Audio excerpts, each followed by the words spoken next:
The community has rallied to honor a beloved homeless man who was murdered on Detroit's east side. The man known as Jesse was shot and killed, and his dog was beaten to death. This happened back in December. As Victor Williams shows us, neighbors raised money to give him a proper goodbye.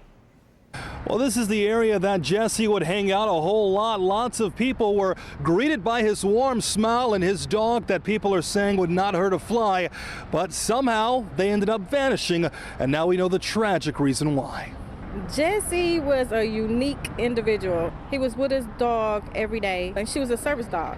Daphne Johnson is used to seeing Jesse Eastwood and his dog Baby Girl all the time in the Harbortown Market Plaza.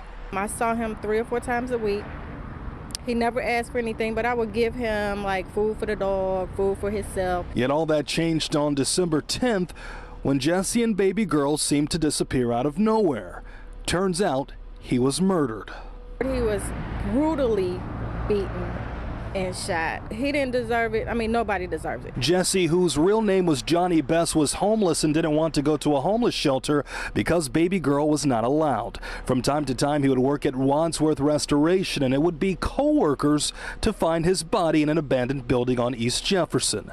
The saddest part is that even though she was badly beaten herself, Baby Girl never left his side despite rumors of her being hung.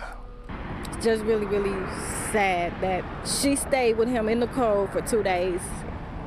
But after Jesse's body was taken away, Baby Girl wouldn't eat and shortly died afterwards, never recovering from her injuries. With all the bad news, Daphne worked to create a GoFundMe page to give Jesse a proper burial, and in the process, she was able to find his parents outside of the state.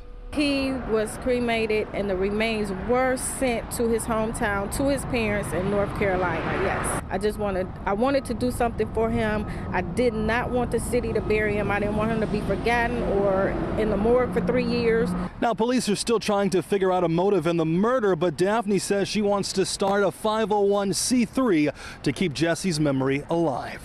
Victor Williams, Local 4. Well, so far, that GoFundMe page for Jesse has raised nearly $2,000, almost doubling the goal. All proceeds have been donated to his parents.